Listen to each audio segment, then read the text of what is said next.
అందుకని మనం సోమవారం సంత కాబట్టి మనం సోమవారం వండుకుందాం గాక. అంతగా తినాలంటే ఆదివారం మధ్యాహ్నం నుంచి 3 గంటల నుంచి కొంటే. దేవునికి స్తోత్రం. సమయం దేనికి ఇస్తున్నారు? ఇప్పుడు మీరు యెహోవాను శ్రద్ధగా వెతికిన ఎడల ఆయన మీకు ఎప్పుడు దొరుకుతాడు? యెహోవా మీకు దొరుకు కాలముననే. ఏమండి, ఎప్పుడు ఎదగాలండి తమ్ముడు? సమయం అంతా అయిపోయి, యూత్ అంతా అయిపోయిన తర్వాత పెద్దోళ్ళు అయిపోయిన రావాలంటే కుదరదు. పిల్లలు చెల్ల బయలుదేరాడు ఏడుతూ ఉంటాడు, రెడీ అవటం కుదరదు. ఇది పొద్దుటే లేకడు కదా. అందుకనే మీరు 30 సంవత్సరాల లోపలనే సరిగ్గా రండి. తర్వాత పిల్లలు చెల్ల బయలుదేరాడు వాక్యం విన్నవాడాడు, టయానికి లేవటం ఉండదు. సమయాన్ని ఏ టైంలో చేయవలసినది చేయాలి. నా టైం అయిపోతుంది, నా సమయం కూడా అయిపోతుంది, నేను కూడా టైం మెయింటైన్ చేయాలి కదా. దేవునికి స్తోత్రం కలుగును కాదు. కొంచెం ఎక్కువ తీసుకున్నాను అనుకోండి, మీకు బాధే. వచ్చి టైం చూడరు, మీరు వెళ్ళే టైమే తప్ప. నేనేమో వచ్చి టైం లెక్కెట్టుకుంటాను. నేను లేట్గా వచ్చారు కాబట్టి పాట ఎక్స్ట్రా పాడాను కాబట్టి ఇంకొక లేట్గా కొంచెం 5 నిమిషాలు లేట్గా పోతుంది అని అనుకుంటున్నాను, కానీ అనుకోవట్లేదు. దేవునికి స్తోత్రం.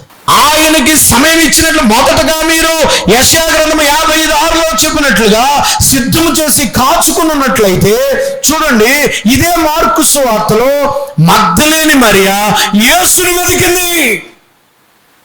మగ్దలేని మరియా ఏం చేసిందండి? అది చూసారా, సమయం గురించి మాట్లాడుతున్నాను. సమయానికి వచ్చేసారు మన వాళ్ళు. దేవునికి స్తోత్రం కలుగును గాక. దేవునికి స్తోత్రం చెప్పండి. పొద్దులేదు పనికి వెళ్ళి ఉంటారు, లేకపోతే ఎంత లేటుగా రారండి. దేవునికి స్తోత్రం కలుగును గాక. హల్లెలూయా. మార్కు సువార్త 16:1 విశ్రాంతి దినం గడిచిపోగానే మగ్దలేని మరియా, యాకోబు తల్లిని మరియా, సలోమి పెందల కాడనే లేచి, ఆదివారము పెందలాడే లేచిపోయి యేసుని వెతుకుతున్నారట వాళ్ళు. ఆదివారం ఉదయాన్నే ఇదిగో నన్ను మీరు శ్రద్ధగా వెతికిన ఎడలా మీరు నన్ను కనుగొందురు. ఆదివారము దేవుని దర్శనం కావాలి, దేవుని ఆశీర్వాదం కావాలి, స్వస్థత రావాలి, వారంతో అంతా దేవుడు మాట్లాడాలి, నా బ్రతుకులో ఉన్న తేడాను మార్చాలి, దేవుడు నన్ను దర్శించాలనుకుంటే పెందలాడనే లేచి పరుగులెత్తుకుంటూ, డ్యూటీ కంటే ముఖ్యమైంది, వ్యవసాయం కంటే ముఖ్యమైంది, ఎక్కడో 8:30కి ఫింగర్ ప్రింట్ వేయకపోతే పని అవట్లా. కానీ అదే ఫింగర్ ప్రింట్ ఇక్కడ దేవుడు కూడా చూస్తున్నాడు కదా. ఫింగర్ ప్రింట్ కాదు, నీ బాడీ మొత్తం స్కాన్ చేసుకుంటున్నాడు ఆయన. దేవునికి స్తోత్రం కలుగును గాక. ఇక్కడ మీరు చూసినట్లయితే మొదట వెతికిందట. చూడండి, మీరు నన్ను వెతికినట్లు కనుగొందురు. 11వ వచనం, 9వ వచనం, మార్కు సువార్త 16:9. ఆదివారం తెల్లవారినప్పుడు యేసు లేచి తాను 7 దెయ్యములు వెళ్ళగొట్టిన మగ్దలేని మరియాకు మొదట కనబడెను. అమ్మ, మొదట ఎవరు కనబడ్డాడు ఆయన? ఎందుకని? మొదట వెళ్ళింది. ఎర్లీగా వస్తే ఎర్లీ ఆశీర్వాదాలు. మొదట వెళ్ళింది కనుక శిష్యులు వెనకాల లేట్ కామర్స్. మా నాన్నగారు ఎప్పుడు నన్ను అంటూ ఉండేవాడు, లేట్ కామర్ అనేవాడు. లేట్ కామర్ అంటే వెనకాలొస్తాడని. ఆయన ఎప్పుడు ముందు వచ్చేవాడు, టయానికి 5 నిమిషాల ముందు ఉంటాడు ఆయన ఎప్పుడైనా, ఎక్కడైనా. అసలు ఈ టైం పంక్చువాలిటీ ఎక్కడ నేర్చుకున్నారు పాస్టర్ గారు అంటే మై ఫాదర్. టైం మెయింటెనెన్స్ అనేది మీకు ఎక్కడొచ్చింది పాస్టర్ గారు అని అంటే మా తండ్రే. ఉదయం 6:30కి కోవటం అంటే 5:30కి కోవటం అంటే 5:30కి లేవాలి తెల్లవారుజామున. సాయంత్రం 6:30కి కోవటం అంటే 6:30కి ఎగ్జాక్ట్గా అక్కడ కూర్చోవాలి. 7 గంటలకే భోజనం మాకు. 7కి భోజనం చేసేది. ఆకలేస్తుందా, నాకు కడుపు నొప్పి వస్తుందా, లేకపోతే నాకు గ్యాస్ట్రిక్ వచ్చింది, నేను సాయంత్రం ఇంకో తిన్నానంటే తిని ఏమి లేవులేండి అప్పుడు. దేవునికి స్తోత్రం కదా. 7 గంటలకి తినేడే, 7:30కి పుస్తకం తీసి చదవటం అంతే. అది టైము. కుటుంబ ప్రార్థన 6:30కి. ఆదివారం ఉదయం 9 గంటలకు ఆరాధన అంటే 5 నిమిషాలు తక్కువ 9కి చర్చిలు ఉండేవాడు ఆయన. ఎందుకో తెలుసా? ఆయన సమయాన్ని దేవుడికి ఇచ్చాడు. దేవునికి స్తోత్రం కలుగును గాక. మగ్దలేని మరియా మొదట దేవుని సన్నిధికి వెళ్ళింది. మొదట పరుగులెత్తుకెళ్ళింది. శిష్యులందరూ వెనకాల పడుకున్నారో, దేవుడు లేస్తాడేంటి అనుకున్నారో, లేకపోతే లేతే ఎలాగ మంది కనబడతాడు కదా, లేచాడు అనుకోండి అక్కడ ఉండిపోతాడు ఏంటి, మనకు కనబడ్డేంటి. కొంతమంది ఇదోటి, నువ్వు చేయవలసిన పని నువ్వు చేయవు, నీ దగ్గరికి వచ్చి కనపడాలి ఏసయ్య. నీ ఇంటికి వచ్చి నేను చెయ్యట్టుకు లాక్కురావాలంటే లాక్కొస్తాడు, అది కూడా చేస్తాడు. ఎలా లాక్కురావాలో అలా లాక్కొచ్చేస్తాడు. బెత్తం ఇచ్చుకుని తన్నుకుంటూ తీసుకొస్తాడు. దేవునికి స్తోత్రం కలుగును గాక. ప్రియులారా, దేవుని వాక్యం చెప్తుంది, మగ్దలేని నన్ను మీరు శ్రద్ధగా వెతికిన ఎడలా మీరు నన్ను ఏం చేస్తారండి? కనుగొంటారు. యెహోవా కార్యములను శ్రద్ధగా చేయండి, పరుగులెత్తుకురండి. ఆదివారము 8:30కే లేక 9కి లోపుగానే యూత్ లేక పెద్దలు, స్త్రీలు సిద్ధపడాలి. ప్రధాన ప్రయారిటీ ఏంటంటే అది నువ్వు దేవుని మందిరం కోసం అంటే ప్రయారిటీ ఉన్నావు. మొదటి ఆశీర్వాదం ఏంటంటే నువ్వు దేవుణ్ణి వెతికితే, ముందుగా వచ్చాయని వెతికితే, సిద్ధం పడి ఉంటే ఆయనకి ప్రత్యక్షం అవుతాడు. అది మొదటి ఆశీర్వాదం. రెండవ ఆశీర్వాదం ఏంటంటే, టైం అవుతుంది కాబట్టి కొంచెం పరిగెట్టిస్తున్నాను. రెండవది ఏంటంటే మత్తయి సువార్త 6:33 కాబట్టి మీరు ఆయన రాజ్యమును నీతిని వెనకాల వెతకండి. మొదట ఆయన నీతిని, ఆయన రాజ్యాన్ని మొదట వెతకండి. అప్పుడు అవన్నీ అవన్నీ అంటే ఏవన్నీ? ఎదర ఉంటుంది. ఎదర ఏముందమ్మా? ముందు వచ్చును ఏముంది ఎదర? ఏమి తిందుమో, ఏమి త్రాగుదుమో, ఏమి ధరించుకుందామని చింతింపకుడి, అన్ని జనులు వీటి గురించి చింతించరు. ఇవన్నీ మీకు కావాలని మీ పరలోకపు తండ్రికి. ఏమి తిందుమో, ఏమి త్రాగుదుమో, ఏమి ధరించుకుంది మొదట వెతకండి. అది దేవుడు చెప్పాడు. మొదట ఏమి వెతకాలి బాబు? ఏమి తిందుమో, ఏమి త్రాగుదు మొదట కాదు. ఫస్ట్ ప్రయారిటీ దేనికి ఇస్తావు? మొదట నా నీతిని, మొదట నా రాజ్యాన్ని వెనకండి. అప్పుడు అవన్నీ మీకు. ఏవన్నీ? నీ తిండి, నీ బట్ట, నువ్వు తీసుకునే లేకపోతే మంచినీళ్ళు, ఏం కావాలితే అవన్నీ దేవుడు ఏర్పాటు చేస్తాడు. మొదట నువ్వు ఇది పక్కన పెట్టేశావు. ఆదివారమే కూలి పని, ఆదివారమే బిజినెస్, ఆదివారమే ఇంకో పని. ఆదివారమే కాదు, ఉదయాన్నే నువ్వు ఇదేదో చేస్తున్నావు కానీ దేవుని పని చేయట్లా. 24 గంటల్లో ఎన్ని గంటలు పడుకుంటున్నావు? 24 గంటల్లో ఎన్ని గంటలు ప్రార్థన చేస్తున్నావు? 24 గంటల్లో ఎంతసేపు వాక్యం చదువుతున్నావు? 24 గంటల్లో ఎంతసేపు నీ ఉద్యోగం చేస్తున్నావు? ఎంతసేపు ఖాళీగా కూర్చుంటున్నావు? ఎందుకు నువ్వు సమయాన్ని వృధా చేసుకున్నావు? పోయిన సమయం తిరిగి రాదు. ఎట్లా అది అయిపోతుంది, ఇంకా నీ అది లాస్ అయిపోయింది. లాస్ ఇంక నువ్వేం చేయలేవు. అది అయ్యో ఇప్పుడు నా బ్రతుకులాగా అయిపోయింది. నేను ఆ టైంలో చదువుకుని ఉంటేనా నేను కూడా ఫీల్ అవుతున్నాను. నా టైంలో నేను సరిగ్గా చదవాలా, జాలీగా తీసుకున్నాను. నేను స్కూల్కి వెళ్ళి రావడం అంటే అది ఒక ఎంజాయ్మెంట్కి వెళ్ళి వచ్చాను నేను. అప్పుడు నేను ఇంకా శ్రద్ధగా చదువుంటే, నేను కూడా మాస్టర్లాగా చదువుంటే జమ్ము కింద ఉండదు. ఇప్పుడు చదువుకుంటే పని ఏం లేదు. అప్పుడు చదువుంటే అనాగ్రహంగా ఎరగకూడదు కదా, ఎవరి సహాయమో కోరుకోవాల్సి వస్తుంది. ఇప్పుడు నేను ఒక ఇంగ్లీష్ మాట్లాడాలన్నా, ఒక జ్ఞానం కావాలన్నా ప్రార్థన చేసుకుంటే వచ్చింది తప్ప చదువుకుంటే వచ్చింది కాదు నాకు. ఎందుకంటే ఆ టైంలో నేను చదవలేదు. చాలామంది జీవితాలు ఇలాగే పాడైపోతున్నాయి. అయ్యా ఎందుకు చెప్తున్నాడు దేవుడు? చాలా మంది పనికి వెళ్ళవలసిన సమయంలో వెళ్ళా, చాలా మంది అవకాశాలు వచ్చినప్పుడు వదిలేశారు. ఇప్పుడైనా మీ సమయాన్ని ఉపయోగించడానికి టైం మేనేజ్మెంట్ చేయాలని కోరుతున్నాను. దేవుని దగ్గరికి రావడానికి ముందు రండి. మొదట వెతకవలసినవి మొదట వెతకండి. మొదట నా నీతిని, నా రాజ్యాన్ని వెతకండి. అప్పుడు అవన్నీ నేను మీకు అనుగ్రహిస్తాను. ఫస్ట్ నా నీతిని, నా రాజ్యాన్ని వెతకండి. మొదటే వెతకడం మొదలు పెట్టాడు. ఆయన నీతిని, ఆయన రాజ్యాన్ని. ఆలస్యంగా వెతికితే, ఆలస్యంగా వస్తే పని అవ్వదు. పేతురు గారు చేపలు పట్టుకోవడానికి వెళ్ళాడు, దేవుని వెతకడం మానేసి. చేపలు పట్టుకోవడానికి వెళ్ళాడు, ఏమన్నా దొరికినాయండి? దేవుణ్ణి వెతకడం మొదలు పెట్టాడు. ఆయన ఎక్కడికి వెళ్తే అక్కడ దేవుడు వారికి ముందుగానే ఆహారము సిద్ధపరిచాడు. ఏలియా దేవుని వెతికాడు, దేవుడు ఏం కావాలో సిద్ధపరిచాడు. నీకేం కావాలో అవన్నీ దేవుడికి తెలుసు. నీకు ఆహారం కావాలని తెలుసు, రేపు ఫీజు కట్టాలని తెలుసు, రేపు నువ్వు పిల్లలకు బట్టలు కొనాలని తెలుసు, నీవు డ్రెస్ కొనుక్కోవాలని తెలుసు, ఇంట్లో హోమ్ నీడ్ ఏదో ఉందో తెలుసు, నీ హోమ్ నీడ్స్ అన్ని దేవుడికి తెలుసు. నువ్వు మొదట దేవుణ్ణి వెతుకో. దానికోసం నేను ఆదివారం కష్టపడతానండి, దానికోసం నేను మానేస్తానంటే ఎలాగవుద్ది? సమయాన్ని పోనేస్తున్నావు, రాత్రులు వృధాగా పడుకున్నావు. కానీ రాత్రి మీటింగ్ జరుగుతుంటే నువ్వు దేవునికి ఇవ్వాల్సిన సమయాన్ని ఇంటి దగ్గర పడుకుంటే అది దేవుడికి లెక్క చెప్పాలి కదా. ప్రార్థన లేనప్పుడు పడుకున్నా ఓకే, ప్రేయర్ ఉన్నప్పుడు దానికి కొంత ప్రయారిటీ ఇవ్వాలి కదా. ఇది దేవుని సమయం, ఇది సంఘంలో జరుగుతున్న కార్యక్రమము, ప్రయారిటీ ఇవ్వలేదు. ఇదిగో ఎప్పుడైతే దేవునికి మొదట సమయం ఇచ్చారో, అదిగో సారెపతి విధవరాలు మొదట ఎవరికి ఇచ్చింది? దేవుడికి ఇచ్చింది. నేను తర్వాత తింటాను, మీరు ముందు తినండి అంది.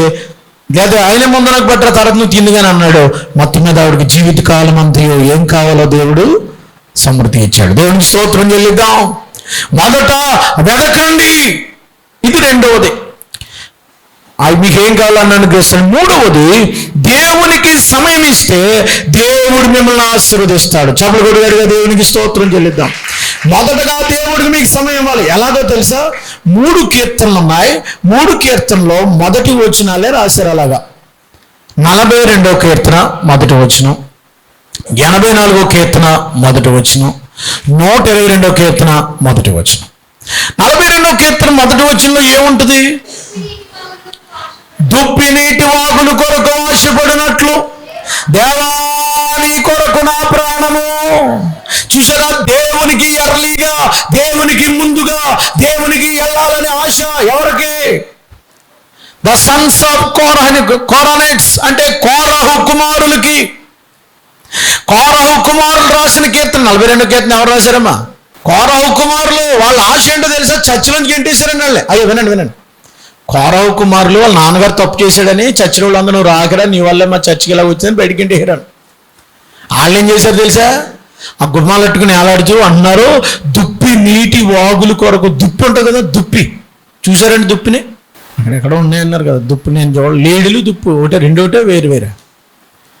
దుప్పి లేడీలు అక్కడ ఉంటాయి కదా మన సొసైటీలో అంకలకి వెళ్ళినప్పుడు.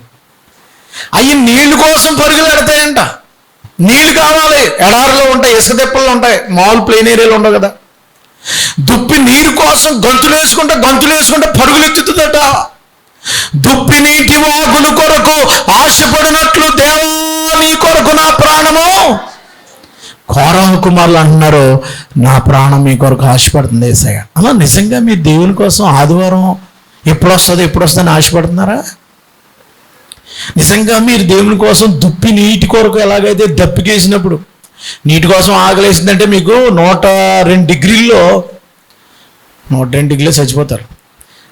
ఒక 50 డిగ్రీలు లేదా 48 డిగ్రీలు ఎండ కాసింది అనుకోండి, 48 డిగ్రీలు ఎండ కాసింది అనుకోండి, మిట్ట మధ్యాహ్నం అక్కడ ఎక్కడన్నా డ్రింక్ సోప్ దొరకట్లేదు అనుకోండి, మీకు ఎలా ఉంటుంది? ఒక్కటి కూడా దొరకట్లేదు. ఎక్కడ షాప్ దొరుకుతుంది, ఎక్కడ షాప్ తెగ తిరిగేస్తారు. ఎందుకని? ఎవడైనా థమ్సప్ ఇస్తే బాగున్నా, ఎవడైనా నిమ్మకాయ నీళ్ళు ఇస్తే ఏముంటుందని ఆశపడటం అంటే చెప్తున్నాను. అంత ఎండలో నీళ్ళు కోసం ఆశపడినట్లుగా మీ ప్రాణం దేని కొరకు ఆశపడాలి? మీరు రైట్గా దుప్పి నీటి వాగుల కొరకు ఎలాగ ఆశపడుతుంది, అలాగ ఆశపడితే కృంగిపోయిన మీ జీవితాన్ని దేవుడు లేవనెత్తుతాడు. అదే 42వ కీర్తన అర్థం. దేవునికి స్తోత్రం. దాని అర్థం తెలియట్లేదు. దుప్పి నీటి వాగుల కొరకు ఆశపడినట్లుగా వెళితే కృంగిపోయిన నీ హృదయము తెప్పరిల్లుతుంది. 84వ కీర్తన మొదటి వచనం, సైన్యములకు అధిపతి యెహోవా నీ నివాసములు ఎంత రమ్యములు, యెహోవా మందిరావరణమును చూడవలనని నా ప్రాణము ఎంతో ఆశపడుతుంది. అది సొమ్మసిల్లి చూస్తుంది. దేవుని చర్చికి వెళ్ళాలి, నా ప్రాణం ఆశపడితే సొమ్మసిల్లుచున్నది.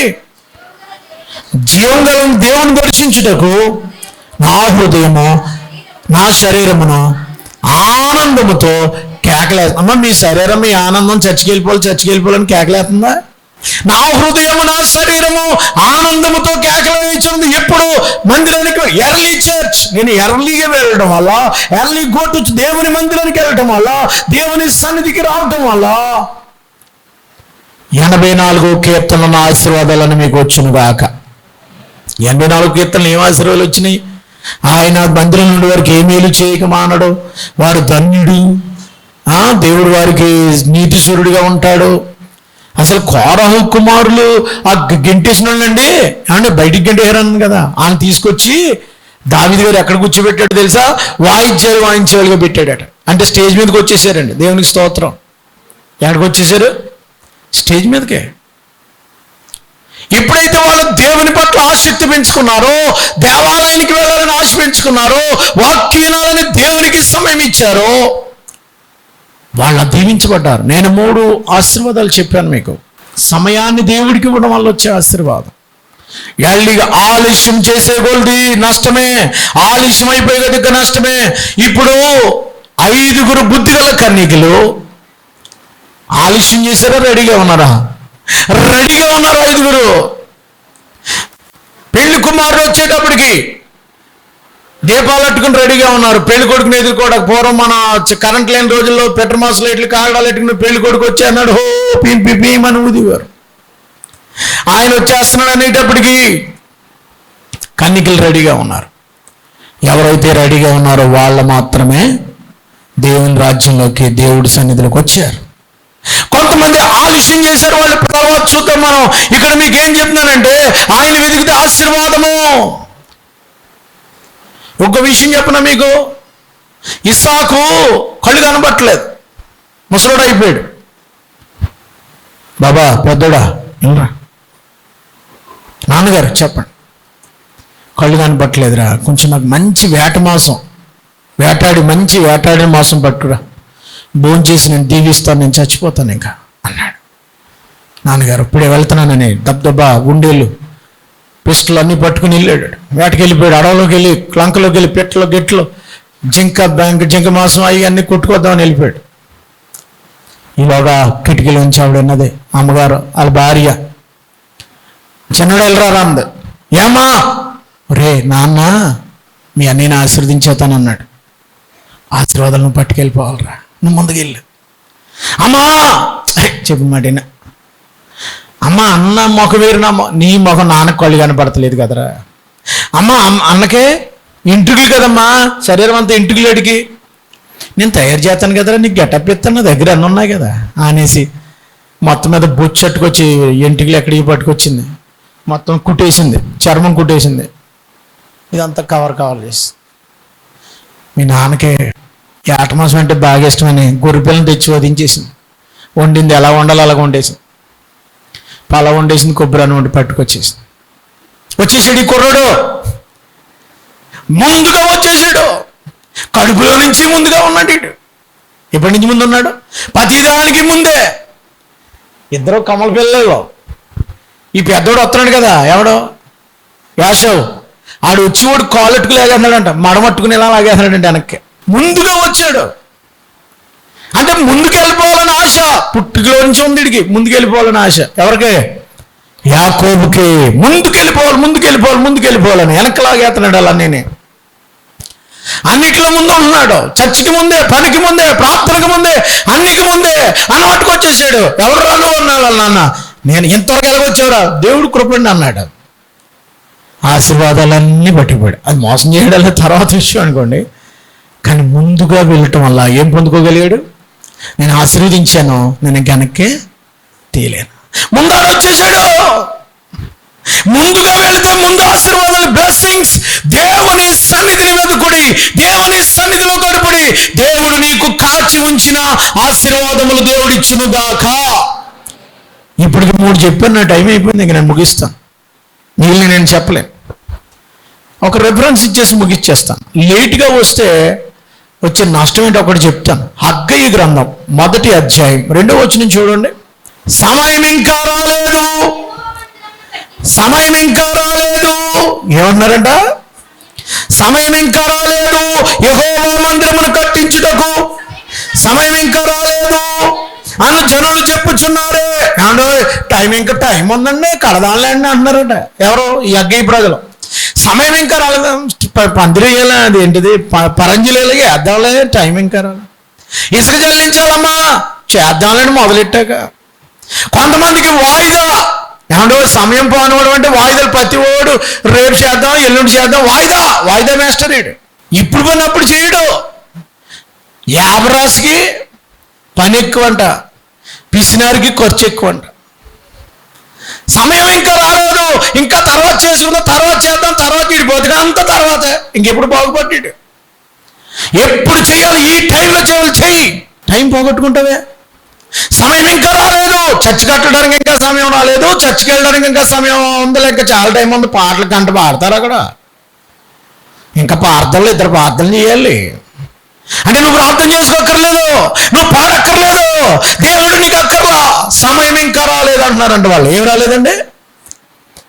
సమయం ఇంకా రాలేదు. ఏంటి, చర్చి కట్టడానికి సమయం రాలేదన్నారంట. ఈ సమయం ఇంకా రాలేదంటే వాళ్ళు ఏం జరిగిందమ్మా?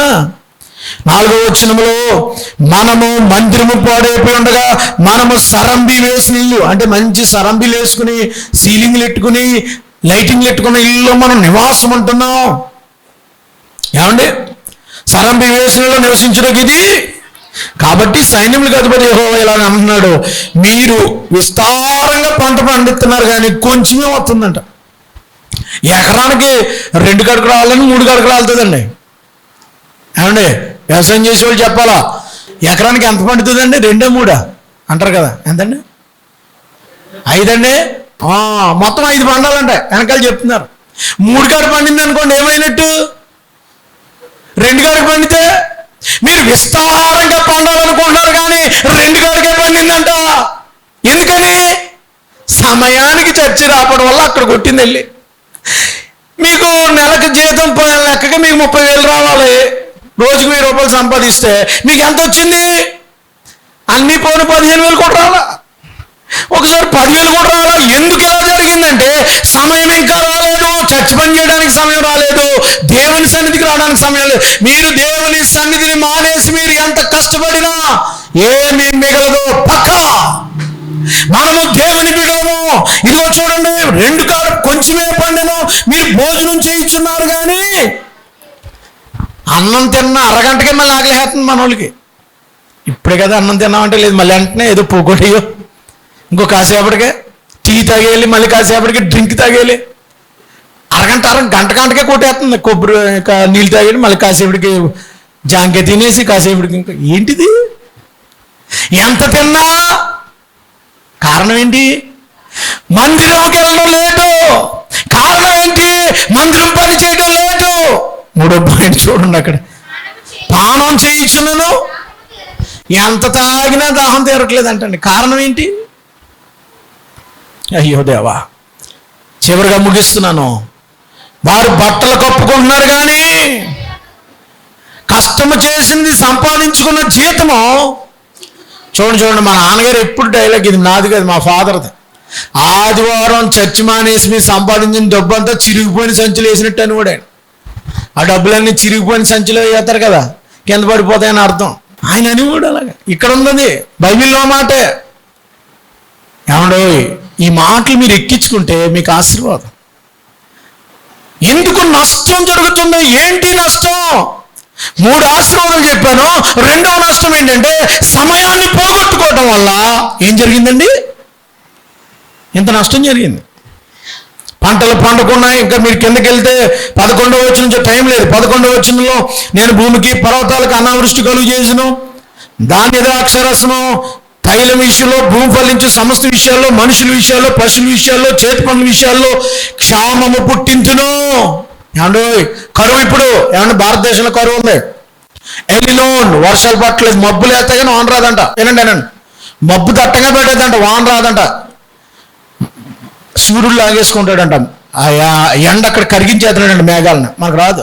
ఎలినోన్ అంటారు దాన్ని. ఎందుకు ఇలా జరుగుతుంది భారతదేశంలో? దేవునికి ఇవ్వాల్సిన సమయం, దేవునికి ఇవ్వాల్సిన టైం ఇవ్వలేదు. ఇది మొదటిది. 2వ పాయింట్, యాసావు 7 ఏళ్ళ కాలం వచ్చాడు. ఎబ్రీయులకు రాసిన పత్రిక 12వ అధ్యాయం 17వ వచనము, దాని కోసము ఆలస్యంగా వచ్చి కన్నీళ్లతో శ్రద్ధగా వెతికినను అతనికి దొరకలేదు.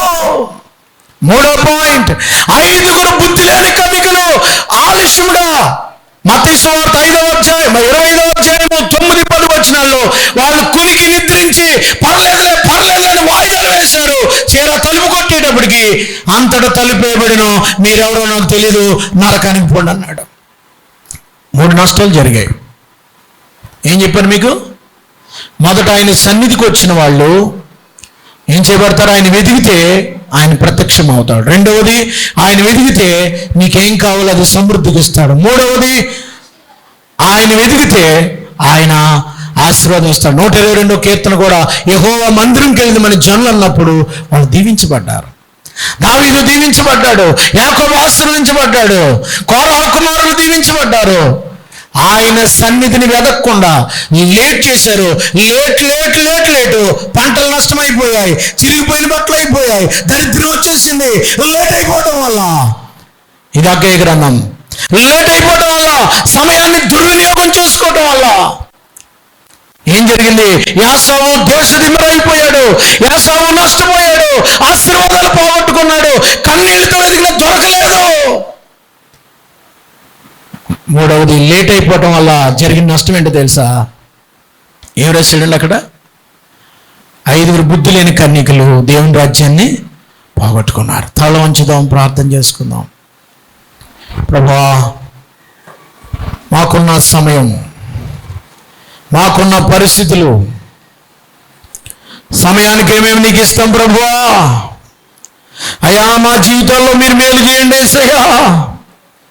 దయచేసి ప్రార్థన చేద్దామండి, ప్రార్థన చేద్దాం.